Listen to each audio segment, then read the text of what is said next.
Species.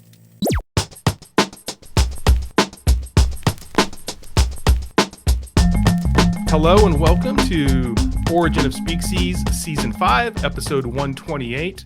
This is the show about words, phrases, and other things. My name is Scott, and I'm here, as always, alongside my good friend, Steve. Yes. Well, we're back after Thanksgiving. Good to have a little break every now and then, but we're ready to go. And today we're going to stick with words and phrases, even though I said we do other stuff. And we're going to talk about a word that I've been familiar with for most of my whole life. Mm-hmm. That word is cooties. Cooties. Yes. And I feel like right now we're a little bit more tuned into, germs and the things that we touch than we ever have in my lifetime. Mm-hmm. So it feels like maybe a good time to do it. And before we get to the origin of cooties, though, I did want to kind of share a couple things that came up in my research. So, First of all, I didn't know this. I always just Google the term I'm going to do just to see what the first thing that comes up is, because I don't want to go to my normal sources and then do the show and then somebody goes, "You didn't realize this just happened I missed that," right? So I just Googled cooties. The first thing you come up with is a horror movie. There's apparently a horror movie called Cooties that starred Elijah Wood and Rainn Wilson. Oh. Which I'm not really fans of either of theirs. I mean, Rainn Wilson was good in The Office, but I've never been an Elijah Wood guy. Yeah. So I'm not kind of going for that, but he was a little too hobbity. Like Lord of the Rings, he was awesome, but he was almost like too well cast in that movie. It's tough to kind of not see him and not think that, Schmeigel's going to show up somewhere, or a ring or something, or a wizard. Yeah. That's so true. You're right. Something about that role and that part, definitely, it was like, you're nailing it, but you're almost like, it's weird. It's weird how much you're nailing it. Yeah. So I would agree. But I had to bring it up, and also, and it's a bunch of, it looks like I didn't watch it, but it looks like it's one of the kind of a gory horror movie. But I did want to read the description, which is, so Cooties, the movie, in case you're interested in watching, is elementary school teachers come under attack from children who have been turned into vicious monsters by contaminated chicken nuggets. So, I don't know what they were smoking in the writer's room there. But they might not have been smoking anything. That sounds like, I have a lot of family members that are teachers. That actually sounds plausible. I think that we need to check if that was based on real events. Right. Well, there you go. And see, that's why I wanted to read it, because there's a demo. So I read that and I go, I'm going to pass, but I can see where people might be interested. So that comes up. I also sort of stumbled upon which I think you'll agree, one of the most unnecessary articles of all time, written in 2012 in the Washingtonian. And it's called, "A New Study Shows Men Are Dirtier Than Women." Wow. Which I thought, yes, we are. Here's a little quote from it, which I liked. "Ladies," and this is why it comes up in the Google search. It starts with this: "Ladies, boys really do have cooties. Men are known to wash their hands and brush their teeth less frequently than women, and are commonly perceived to have a more slovenly nature." So, again, file under articles that didn't need to be written. Yeah. I thought it was going to be how cooties are racist, which I'm sure will come up at some point during this. But I think that is a pretty obvious article. But, kudos to whoever had a chance to write that. I wonder if their other articles include, the sun rises in the east. Exactly. The earth is round. Kale is from the devil. Just things that everyone knows and accepts. Hey, speaking of Kale is from the devil, Steve, I don't know if you noticed what I was wearing, but this is a nice Origin of Species sweatshirt. And if I can extend myself, and I can't because I'm very tiny, I have a Kale is from the devil shirt. And if you would like a better look at that, go to speaksies.com/store. You can see all the wonderful Speaksies merchandise that's available. I know it's the holiday season, and I think your whole family is sitting around waiting for you to buy them something from a podcast they probably haven't heard of. So do that, and maybe use it as a gift. If there's someone you don't like, buy it for them just to make them angry. If there's a filthy hippie in your life that likes kale, send him a Kale's from the Devil shirt. Yeah. And, you know, I try not to be plugged too much, but if you do want to support the show, Yeah. it is a good way to support the show. Buying one of these, buying some of this merch is not only is it high quality, which it is, I can vouch for that. I think we both can. It's a great way to support us. So if you're not a patron, or if you are, but you don't feel like doing some sort of monthly deal on our Patreon, this is a great way to support us. So, and I don't want to say that we're not going to, I don't want to say we're going to beat our children unless we make money off this merchandise. Yeah. But I'm not going to take it off the table either. So, I mean, support us, speaksies.com/store. Yeah. Or it's your fault that Steve beats his kids. Yep. All right.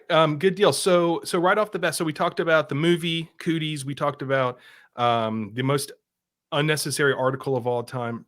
The other thing about Cooties, again, I just, this is like my sort of caution this is why you need to listen to the show and instead of, we do all the legwork for you. So you don't have to do this. So the other thing is, if you're a germaphobe, don't Google Cooties either, because you're going to get all these articles about, like, do you remember, I'm sure, Steve, you had a moment where you like were first shown like a really close up of like a dust mite or some sort of like small thing that's like living in your skin or whatever. Yeah. It's hard to shake that, right? You kind of have to just not think about it, because otherwise when you really start to realize there's these like monster looking things that look like they came out of that movie, The Mist, that are all over us right now and everywhere in our house. It's hard to, move past that, and you're going to get a lot of those as well. So, but as men, I think we can, and I think that's why that article was written. That I know, growing up as someone before I met my wife and was civilized, was a genuinely filthy, dirty person. When often I want to prompt my wife to cringe at me and scowl at me, which is not, it's frankly pretty easy, but I like to mix it up with things I do to make her do that. I remind her that when I was in college, when I knew it was time for me to change my sheets in my pillowcases, generally like one side of my face would break out, like the face I would use for the pillow. I'd wake up and I'd look like, what Kevin Bacon looked like when he was 14 years old. And I'm like, all right, it's time to go. Go wash my face and maybe change these sheets. But men are filthy, in case people weren't sure that. And I'm much better now. I'm much cleaner now. It's funny you say that. So this reminds me of a story. Whenever you start talking about your college days and you talk about being dirty, I think of Chris, your brother, and my former college roommate and one of my best friends. And this is not one I've told on the show, but you ever get advice that is insulting and also like not helpful at all? I've had those many times in my life, and this is one of those where I was breaking out with acne really bad in 10th grade, and it was rough. And not only did, both parents tried to help. They gave me tips. Like my mom gave me this astringent thing to use cotton balls to wash my face. I was washing my face more than I needed to. I was because I'm just thinking this is a sign that I'm dirty or whatever. When it really has nothing to do with that. But I even bought that stuff that Jessica Simpson pimped out. What was it like I don't remember what it was called, but it was like that. It was an infomercial. It was a good infomercial. I remember that. I don't remember the name, but it was convincing. I believed it, because this is before internet, and you're seeing like these before and after, and it's like, well, there it is. Proof is in the pudding. Bought that. Of course, it didn't work at all. One day, I was I was lamenting my acne problem with your brother, and he goes, well, truthfully, you just have to like wash your face. Like, so what I do, I wash my face when I get up. So like, what I would just do is just wash your face. And I just remember looking at him like, so what? You don't think because I'm also like really sensitive and defensive. I'm like, and I wanted to choke him out because he's also better looking than me and didn't have acne. And I apparently didn't think I washed my face. So that was some unhelpful advice. But we have established that we don't wash as much as the ladies or Chris, by the way. And Chris DeCaut was the exact pole. I don't think there were ever two brothers in terms of college cleanliness that were more opposite than my brother and me. You guys are so opposite that people that have met you both, like, what's weird too about you guys is you'll, like, I'm friends with you and I'm friends with Chris. Some people that are mutual friends that have met you and then have also met Chris, not even in the same place. Right. And then I have to connect the dots and they're like, what? Like, they're brothers. So if you want to see Chris, he's on a episode of Panic at the Costco. So everybody that wants to know what Chris looks like, go find. It's like one of the second to last episodes. But so getting to Cooties. So Cooties is something that I remember being in second grade, specifically when I heard the word Cooties and sitting at the, I was going to a public school. I was sitting at the in the cafeteria, and there was some game being played about Cooties, and people were saying, "You've got Cooties."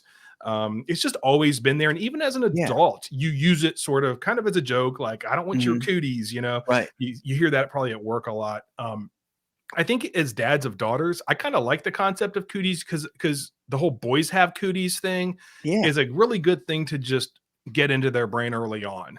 Would you agree? Oh, I agree 100%. I think also to compile it, to add that article that we read too about how filthy boys are, just dirty in general. It's good. Yeah. I think anything that kind of keeps people away from my daughter as long as possible, I think is a good thing. And if it's Cooties, which seems to just be universal, it seems to kind of translate through the years. I don't think there's been a generation that the idea of Cooties or something like it has stopped.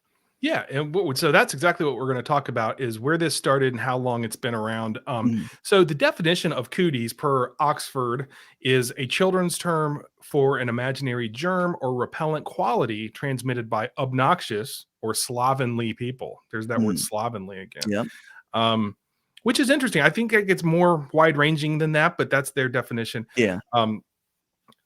Over the course of, the history of America, we've had a lot of viral outbreaks. Of course, we've had, yellow fever, scarlet fever, smallpox, cholera, AIDS. But when I was a kid, I remember the big thing I remember was like measles and mumps, right? Chicken pox. I never had, actually, I did have one of those, I think, when I was a baby, and I remember hearing stories about it. And then I got chicken pox. Did you ever get any of those things? I did have chicken pox, and I have a prominent scar, I think, on my forehead somewhere that I won't make anyone look at my billboard-like forehead. But I think we were part of the last generation to actually get chicken pox. I think that's actually, you can get a vaccine for it now, I believe, which is good. Yeah, I don't think anybody gets that stuff anymore, but like in the 80s, we talked about Cooties, and I think, like you said, it's gone back generations before us, and it can kind of be a catch-all word for all these other things. And and I think that is, and from doing my research, and we'll talk about it, is it has a lot to do with dealing with things that happen to us as a society, right? We talked about this with dark nursery rhymes, how we take like London Bridge is falling down, and there's all this research into myth making and sort of folklore and how that comes out of real things. And I think that the idea of Cooties becoming a game, so, well, we'll get into the games. That's the best part. Is a way for us as a society to deal with the fact that, like, hey, people are dying of these, or people are getting these diseases based on germs. Because we didn't even know about germs. I don't have the research here, but I do know that, the idea of like washing your hands before surgery and things like that was, I mean, people like went to jail for that or something. Did you bring that up in one of our episodes? I think it came out, I forget what episode we did, that Typhoid Mary was discussed. And I believe, basically her contribution and earning that name was, a lot of it was due to the fact she just didn't wash her hands, and she wasn't the only person back then who didn't do that stuff we take for granted. Yeah, well, it was considered to be like, there was no point in it. So we didn't even know about, I mean, once Typhoid Mary came along, I think we had some idea, but as we start to realize that, hey, the reason people are getting sick is because everybody's touching each other. Okay, what's a way to deal with that? You tell your kids this generic term, Cooties, stay away from people and other kids because, and then games and things. So that does bring me to probably the main reason I wanted to do this was talk about just the history of the game Cootie. Okay. Please. So first of all, I'll ask you, did you have this game? Do you remember this game? Do you know there is a game? I remember, I want to say there is a game that with a bug and like you like pegged in legs or something to it. Yeah. Is that it? Yeah, basically. I mean, that's pretty much, we had it as a kid. And yes, everybody had, it's like weirdly everyone had it, and everyone's had it for a long time. So let me show you, first of all, I'm going to play a Cooties commercial from 1976, and then we can discuss it. When it comes to toys, money doesn't always equal fun. You can give a child a $10 gift, and sometimes it'll end up on the floor, and the child will be playing with the box. That's not likely to happen with toys and games made by Shopper, the Cootie company. Whether it's Tumblebug, Ticklebee, or Cootie, they're simple, inexpensive, and fun. So lots of things to react to there, I think. Oh my gosh. There's nothing like a stern old woman telling you to buy something as a joyless, stern lady just staring at you with her dead eyes. Like who does that? I mean, it worked for a reason because everyone we knew had it. And I want to say like that was definitely something that like your grandparents had. And maybe that's who everyone seemed to have that was especially older. Yeah, it's so weird to think that was a commercial, but that's how they were. That's how those commercials were back in the 70s, right? Where it was just like some lady kind of explaining in a very sensible way, because it reminded you of your mom of like, hey, don't spend too much money on these games because they're just going to end up on the floor anyway. And I also too love the truth in advertising, where she says, I think she said like, that's not likely to happen with these games, which she didn't even, there was no guarantee. It could still happen. Yeah. But then it really, when they started talking, what is it? Ticklebug, or was it Ticklebee? Ticklebee, yeah. And then, but the other one I think had bug in it. So they definitely, there was a theme going on with it, with this brand. I'm gonna go ahead and show the 1995 commercial as well. So let's watch that. What you got there, kids? Cooties, Grandpa. Oh, your dad had cooties when he was a little guy. Remember the fun of Cootie? I'm ahead. Now you can pass it on to your kids. I'm a leg away from winning. Build a whole Cootie to win. Ta-da! He's a beauty. No, he's a cootie. My favorite part of that one is when he says, your dad had cooties just like I had cooties before him. They're talking about the game, but yeah, or hepatitis. Yeah. I don't think I've ever seen a company dedicated to advertising to old people like that much. I mean, that CBS should take a lesson from these guys. That's ridiculous. And also a game too that is absolutely, let's be honest, no fun. I don't have any fun memories. I mean, you took a bug and you stuck things in it. You can go out back and do that. You can go up to New York and visit Giannis Pappas and hang out with a cockroach and do that. Right. And you can play Ticklebee in other ways as well. But like, I think I had an epiphany though. I think maybe this game I think they targeted grandparents. Buy this game for your grandkids and you'll have like quality time and you'll reminisce about how every generation before you had Cooties as well. Yeah. Because growing up, we didn't have many games, but we had Cootie. Because the game is Cootie, and we did not like that game. Well, of course, what we would do, we dump out the parts of it and like try to make it into like some sort of army man or something. But we definitely didn't like roll the dice and play Cootie. But everyone had it. So I love those commercials. But this game goes way before that. So there is it was really popular in 1948 because it was there's this Cootie game that was made in 1948 that was sold in the Sears catalog, which was a pretty big deal. And what made that? Why was this game so popular? Other than what we were talking about, where you can, everybody's been using this word Cooties for the last few generations, and they marketed to grandparents. The other reason was it was sort of a innovative game because there was this 3D bug, plastic bug, and that was a new plastic stuff. Like we're used to that now, but this was like one of the very first games that was like a molded plastic game that you could stick things in, which sounds very boring to us, but in 1948 it was like getting a PlayStation 5. Heck yeah. So it was made by this company called Shaper. And they also created the aforementioned Ticklebee and Inchworm and Tumblebug. They also had spin-offs to Cootie. such as Giant Cootie and Deluxe 6 Cootie. And that was a game with, in case you didn't guess, it's 6 Cooties instead of 4. Wow. And then I mentioned Sears before. They even had an exclusive Cootie house with a vinyl mat and 8 Cooties. So this guy, William Shaper, he is the one who created the game created this version of the game in 1948.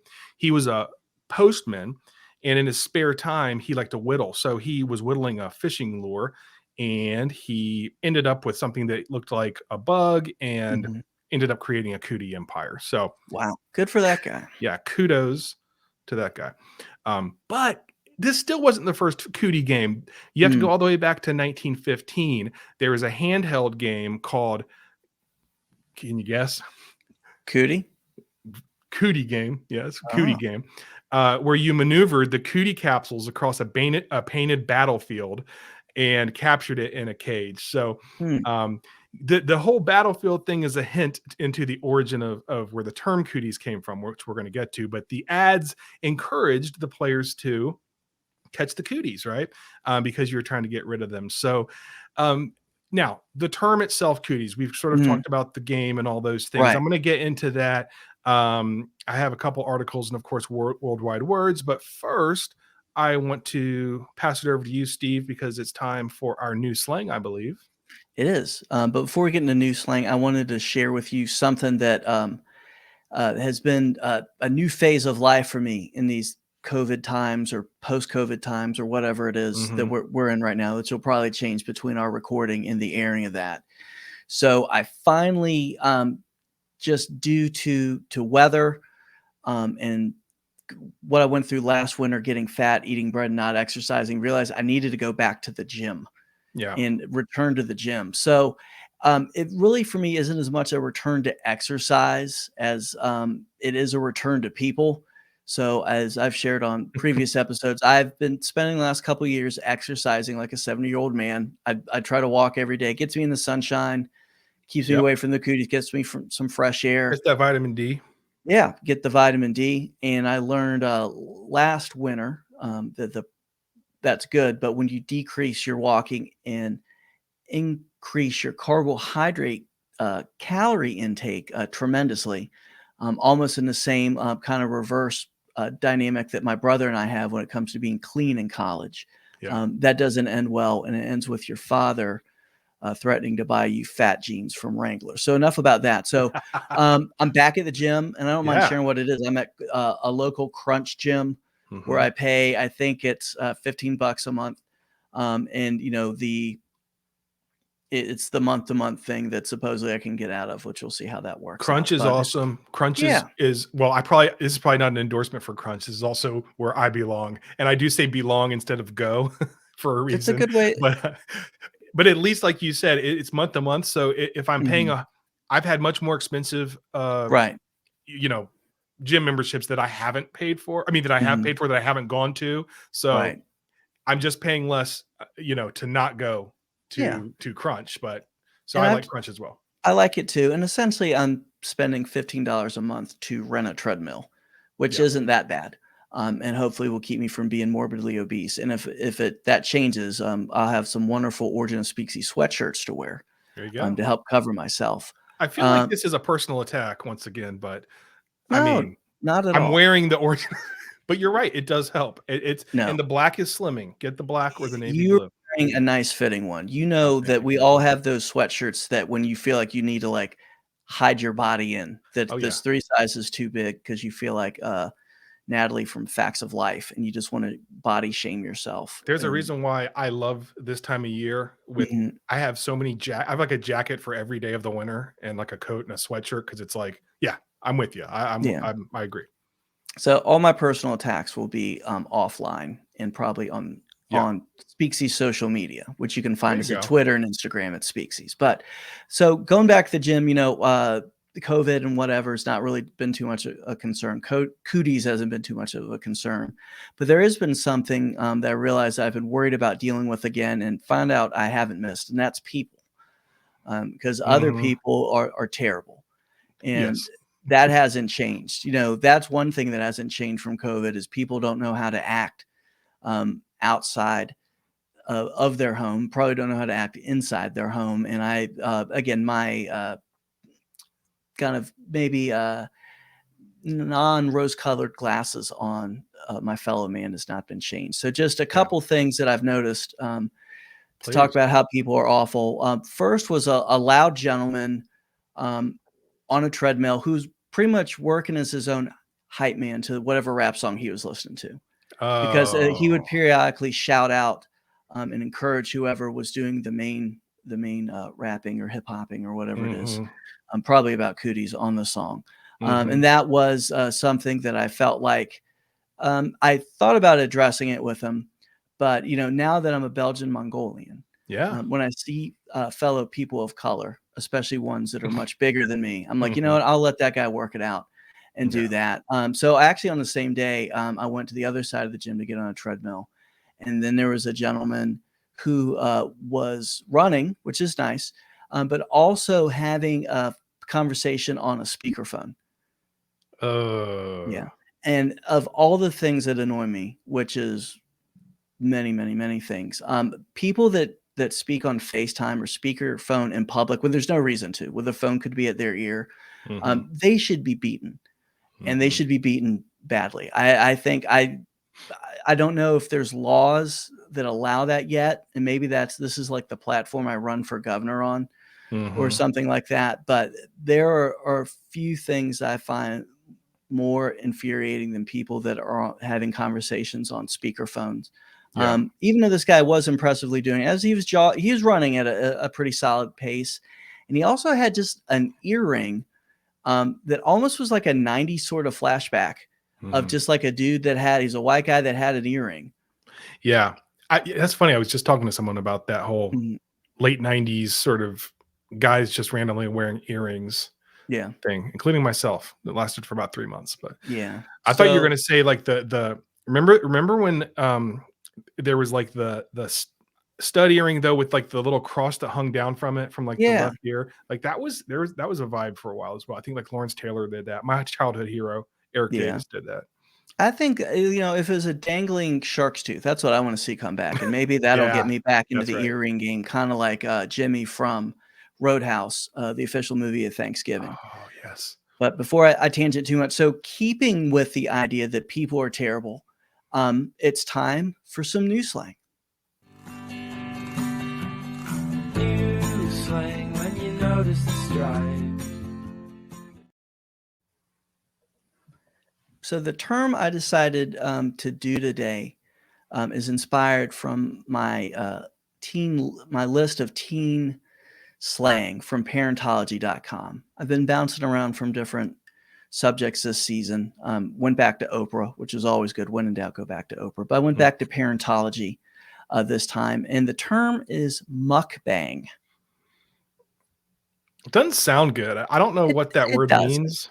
But it's got a strong K sound in it and the word bang in it, which generally doesn't sound like a good start. So I will say, as a spoiler, this isn't anything sexual, but it's still disgusting.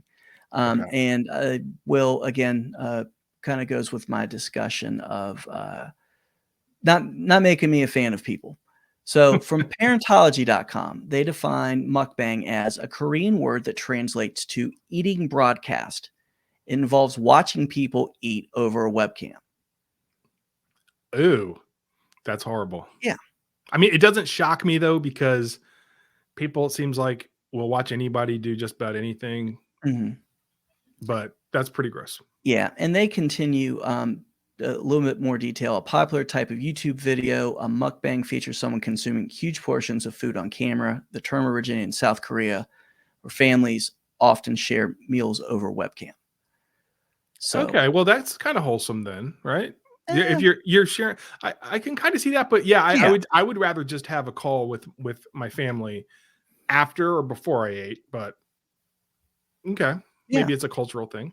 So we're doing new slang, and it should, in the same way that it should be a law that people that do FaceTime in public should be hit in the face with a bag full of nickels.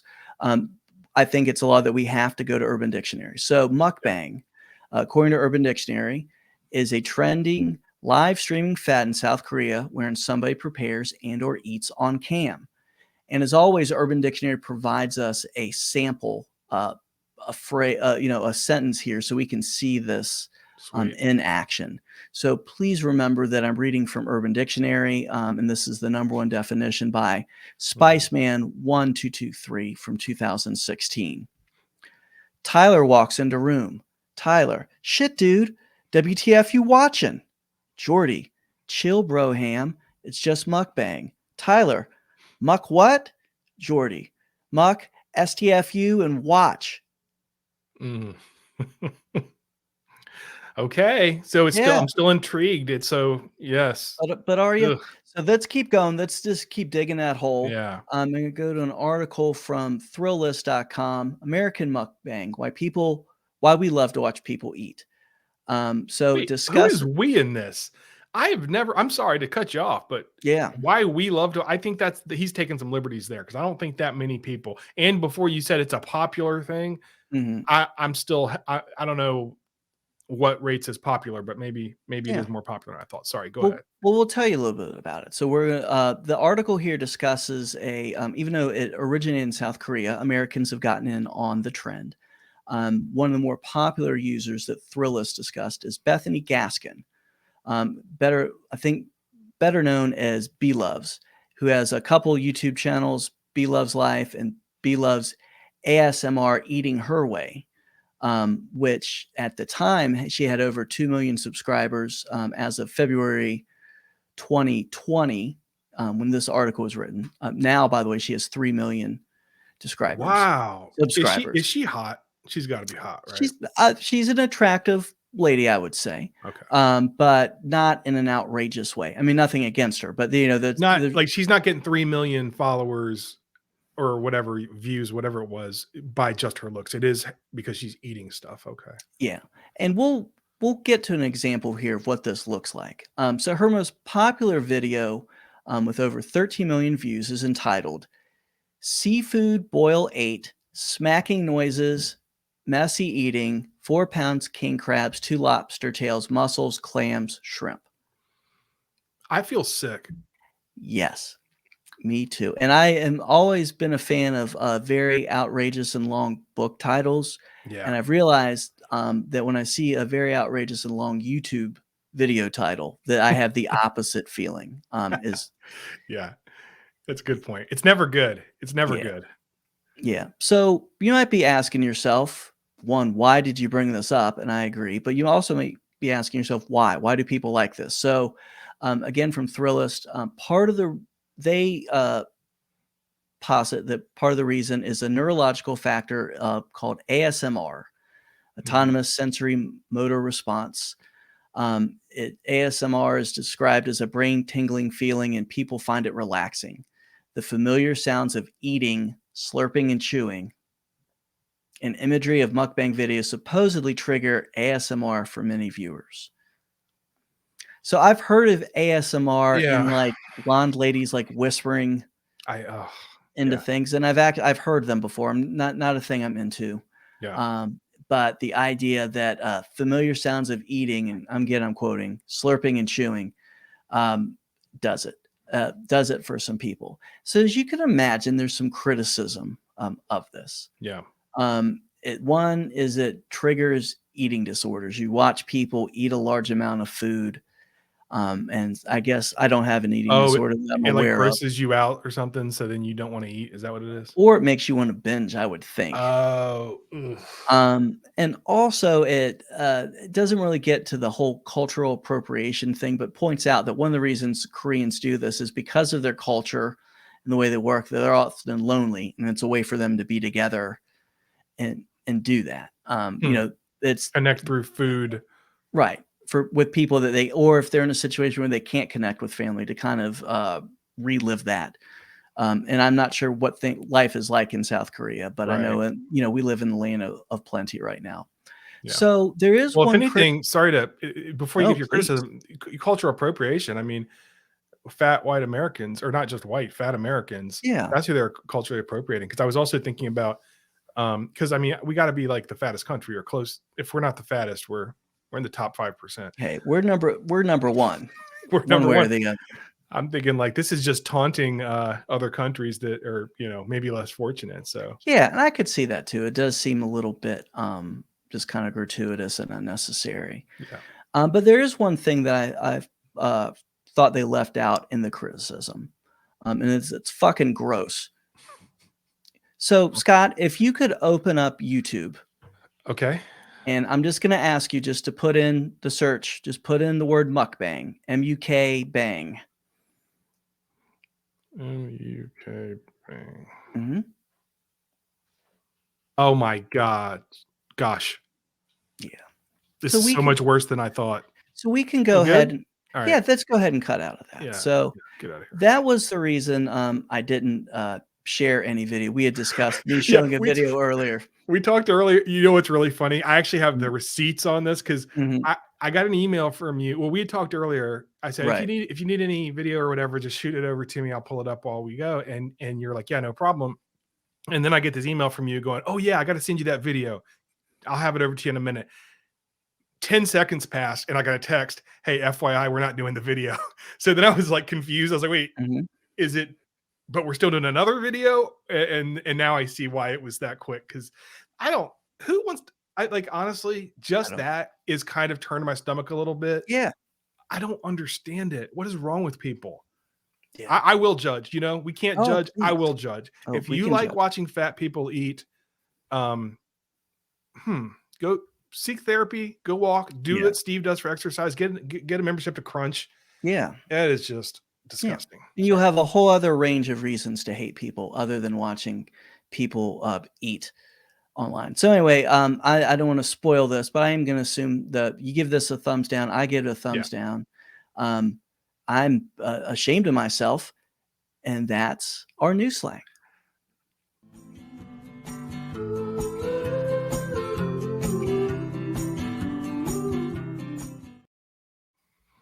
Okay, so back to Cooties. We're gonna wrap this up with I feel like I have Cooties after that, but I feel like I've learned something as well. Yeah. So I'm going to use two sources here when we talk about the history of Cooties, and one is the always reliable worldwide words, and the other one is Smithsonian.org has an article.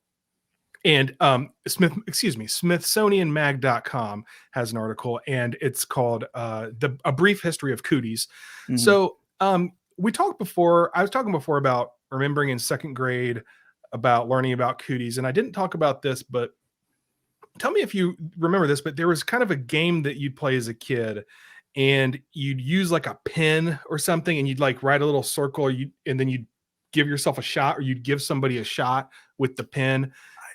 And you'd say you got your cootie shot or something. I do remember that now. I actually was trying to think as you were speaking of the first time that Cooties came up, and you kept saying second grade. And I just had some sort of like, memory of someone just pointing at me and declaring that I had Cooties, probably a girl. But I do remember that they were actually, we would start normalizing the idea of giving each other shots. And I really regret saying the word normalize. I apologize for that. It's okay. But you got a cootie shot, and then things were better. I'm so glad you remember that, because I had forgotten about it too until I read this. I was like, oh, of course. There were so many of those little things we used to do to entertain ourselves, like as a kid. Do you think kids still give each other Indian burns? That was a big deal when I was a kid. You remember that? The Indian burn thing where you do this on the arm? They do, but they probably call it indigenous people burns now. And then whoever brings it up gets reported on Twitter. You want to do a Washington football team burn? Let me show you what that is. But then there was also the cootie catcher, which, we talked about that old game, but there was also like, you remember that little like origami thing that I can't remember, but the kids would make, and I could never actually make one. Right. I do remember that. That was Cooties.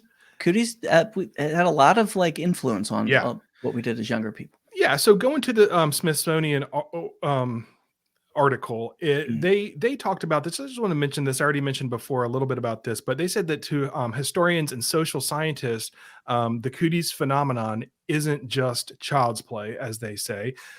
Kids have their own, quote, semi-literate society with their own cultural touchstones. So the purpose of something like this cootie shot game, or using that thing as a cootie catcher, being passed down from generation to generation, must be pretty important if kids have been participating or choosing to participate in this game for so long. It does play into the folklore idea that we had before, and it helps kids make sense of new ideas and experiences. And it's sort of a coping mechanism too. Yeah. So if you then have to go get a shot, it's sort of like, these games came like, hey, you're going to have to get this polio shot. Yeah. You've already played that you got a shot. So. And I definitely see that as we're talking about that now, because I remember for me, one of the more traumatic things was getting a shot. Like I would I remember one time I got a shot and realized I didn't have to get one till I was 8. I think I was like 5 or 6 when I got it. I remember thinking that is so, I'm going to cherish this time in my life in between shots. It's amazing. So it does help you kind of deal with and adjust that. And I think it's also good preparation because as you get older and you get into college, there is a chance that a boy's going to give you cooties, if not something else, or maybe, vice versa, hashtag diversity, hashtag feminism, that you can get cooties from a lady. It is a good preparation for that part of life. And also then you'll probably get some more shots too. Yes, exactly. So very young and you kind of not, inoculate yourself a little bit to the idea. So, okay, let's just cut to the chase with our boy Michael Quinion. I'll say it like that. He says the original cooties were very real and extremely nasty since the word was first applied to. Any guesses what the initial cooties were before I drop it here? Herpes? Body lice. So it's a slang term that was associated with the military in World War I. It's first recorded in print in 1917, but it's actually, they think it's older, but that's the first time they have it in print. Michael Quinion says that he's had subscribers write into him saying that they remember the term being used for head lice in the 20s. Even in the 50s and 60s, the term cooties was still being used in a literal sense for lice, for head lice. So, it did start with that. He says that is from an etymology standpoint, the word cootie, it sounds Scottish. And there was a word coot, which means ankle. And by the way, I didn't even know there was a language. Like I'm Scotch Irish. Like I have a very Scotch Irish name, and my name is Scott. I did not know that there was a language called Scots, SCOTS. It's I don't know if it's like a completely dead language, but I always thought that it went back to Gaelic, which I guess some did, but apparently, again, doing a language podcast and coming out and saying, I did not even know that was a language, but there's a Scots language, and the word coots is for ankle. So he said, though, there are some people that think it had to do with slang for like a animal on the farmyard, like a chicken that would bite your ankles, and then you'd end up getting some sort of thing from that, but don't really have evidence for that. He said also a cootie at one time was a term for a small wooden dish used in the kitchen, but again, has nothing to do with the cooties as we're talking about today. The most common theory is that it is from Malay, where kutu, Kutu, is a louse or, lice. Yes. I guess lice is the plural of louse. So as he says, no dictionary that he has said that comes from a slang for soldiers, but he believes it came from as he put it, louse-ridden trenches of the European conflict, and that American soldiers started using this term. So they're in Malay, and I guess the Malaysian word kutu sounded like cootie, and that's where they're getting. And frankly, they're getting lice. They're probably getting other stuff, as you alluded to earlier. And so then from there, it came to America. So just to kind of summarize, this is from Wikipedia. The lice of the First World War trenches, nicknamed cooties, were also known as, this is really funny, arithmetic bugs, because they quote, added to our troubles, subtracted from our pleasures, divided our attention, and multiplied like hell. And so the game Cooties, they play in pretty much every European country, and it's got different names, such as, I do like to say the different names. So please, in Denmark, it's known as Piglis and Drangelus. In Norway, gentilis and gutulus, and they both mean girl lice. It means girl lice and boy lice. So they have Okay. like their own gender specific Okay. lice. And in Finland, I'm not even going to try it. So, but in Serbia, the game is known as suga, which is the word meaning scabies. So, pretty much every culture has some form of the word cooties. Yeah. It came from the First World War, probably from that word kutu, Kutu, and that is cooties. That's what I've got for cooties. So I feel dirty now from talking about that, and as well as from looking at that mukbang. But you know But what I like about what you did is I think, we started by you showed some advertisements yes, with simpler. stern elderly people, and I think Yep. it all makes sense now. That like when the grandfather told his Ooh. granddaughter that he had, your dad had cooties and so did I. He wasn't joking. He He got it from probably the war. actually Yeah. had it. Yeah.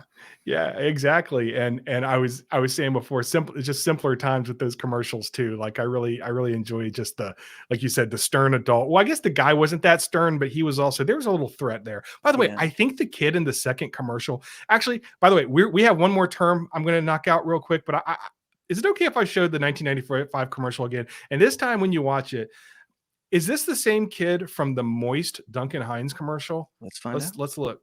What you got there, kids? Cooties, Grandpa. Oh, your dad had cooties when he was a little guy. Remember the fun of cootie? I'm ahead. Now you can pass it on to your kids. I'm a leg away from winning. Build a whole cootie to win. Ta-da! He's a beauty. No, he's a cootie. He might be. He's given off a moist, screaming, moist, way too happy vibe, and I really did think about that. I didn't look it up though. That means somebody on set was also playing tickle bees with him, probably too, which is a little creepy. Never let your children go into show business. Oh my gosh. So the next term I'm going to do, or idiom, is under the weather, because I've always wanted to know what that meant. Yeah. And I'm going to tell you, it's going to be a real quick one, but it made me think about, you're talking about kids playing games and sort of the creepiness of some of these names of these games. I can't remember if I ever told you this story, but when my son was probably 3, maybe not even 3 yet, little guy, and he was, he could talk, but talking like a 2-year-old or 3-year-old. Yeah. One time he went over to play with his cousin and to stay with his uncle. I think he didn't stay the night, but he was over. Oh, you know what? I think it might have been when my daughter was being born. So that would have been right around 2.5. So they stayed he stayed with his uncle and aunt. So a couple days, we had the baby comes, whatever. We come home. We're asking Logan, "Hey, how'd it go, bud?" And he goes, "Oh, it was so fun." He's like, Uncle David and I played the shower game. And I go, "What?" And he's like, the shower game. And I'm like, "What's the shower game?" And he's like, "Oh, it's so fun." And I'm like, "Logan, what are you talking about?" Because you hear your kids playing the shower game. That's sort of like, do I need to confront this guy? And then I got him to slow down. I go, and he said, "No, it's a game. It's the Rush Hour game." So there's this car game called Rush Hour. Wow. Very good. If when I say that I went from like this to like, or you can't see me if you're not watching on YouTube, but like, I was so clenched up because I'm going, I cannot, what's happening, to oh my gosh, like all the blood drained back to to the rest of my body, and I was like, okay, Rush Hour game, that sounds like fun. Much better. Yeah, that story ended well. I thought we were going to go into our other topics, was going to be To Catch a Predator. Yeah. So that story ended Chesterfield, don't we? Yeah. So, okay, under the weather. Under the weather. Do you know what this means? If you know, don't say it. Because once you hear it, you're like, oh, duh. But I never knew what it meant. I never even had a guess. When I hear someone's under the weather, they don't feel good. Right. It means they don't feel well. But I never knew, like, why would you say I'm a little under the weather? And I think the closest, when I tried to figure it out, I just thought to myself, they were maybe in some bad weather, because we used to, I know that we used to be told you're going to like catch your death of cold, which is actually not true if you're outside in the rain or in the bad weather. And I sort of left it at that. That's a good point. It's one of those ones that if you just said under the weather, I just knew what it meant. I mean, it's so ubiquitous, I guess, that you just knew it meant someone didn't feel good. But I've never thought about the logic of it, of like, what does that mean? What sort of weather are you under, Yeah. etc. So that's why this one is fun, because it's simple. It's going to take just a minute, but it's like, oh, once you hear it, it clicks, and you now know. If anybody, you won't forget it because it's so simple. And I think it's the first time I've gone to farmersalmanac.com. But I'm gonna quote from there. So linguist Richard Lederer tells us that under the weather, which means feeling ill, comes from the language of sailors. So I was really glad to bring sailors back. Heck yeah. We haven't talked about any sort of maritime or sailor slang in a while. No. And we used to do it a lot.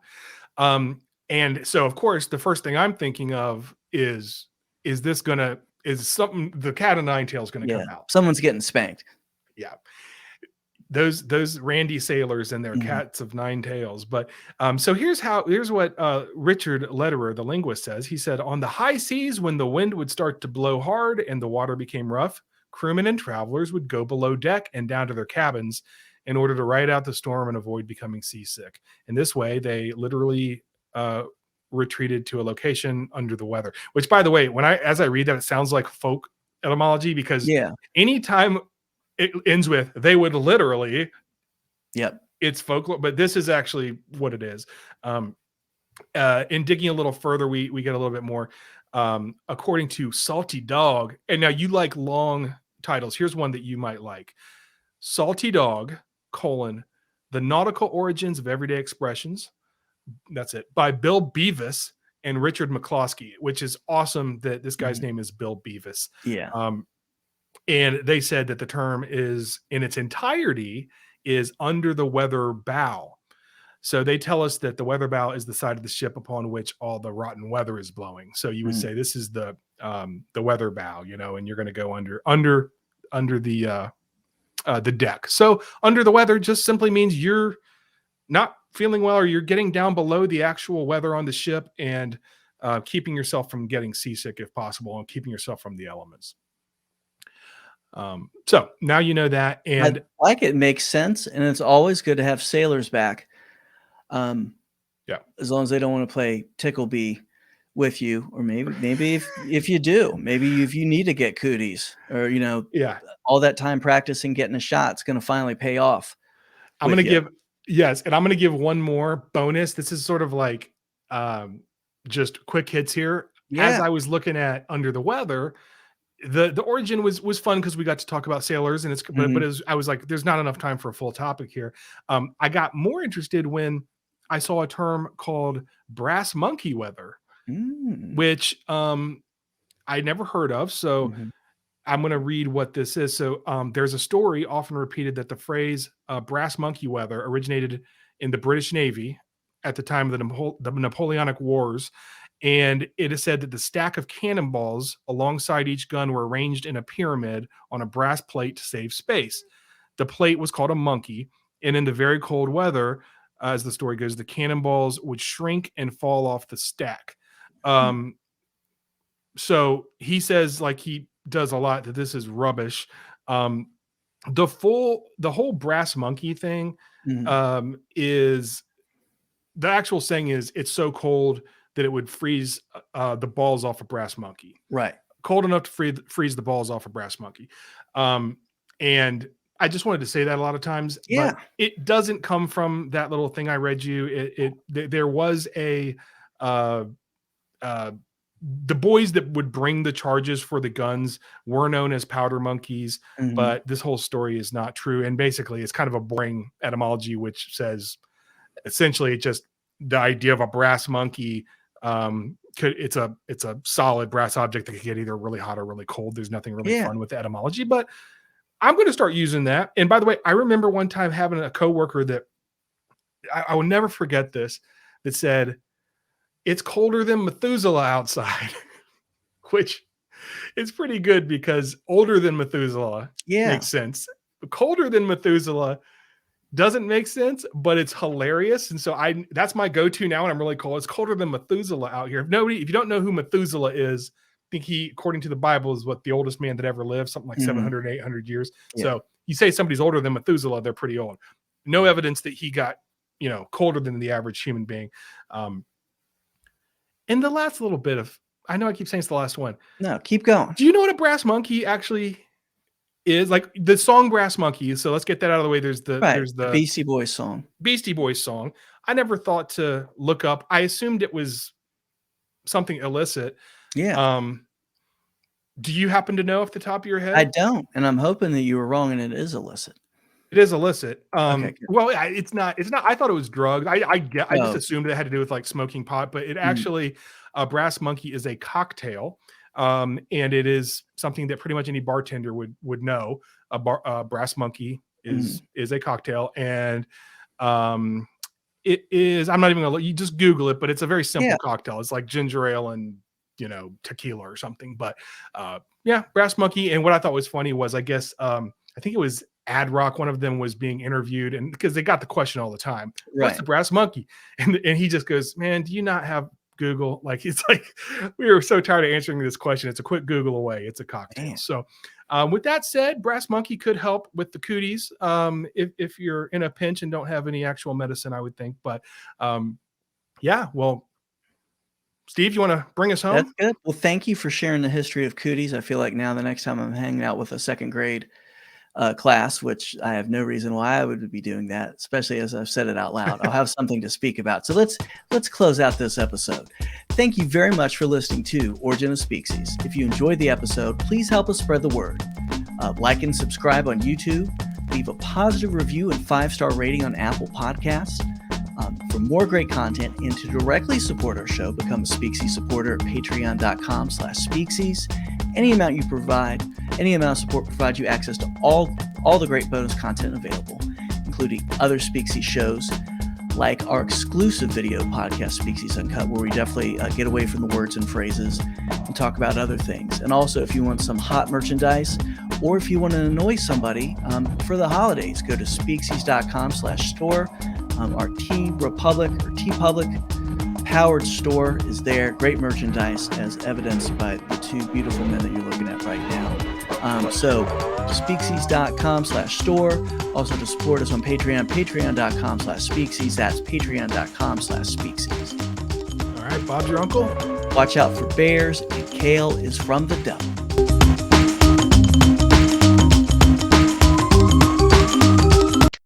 Speaksies.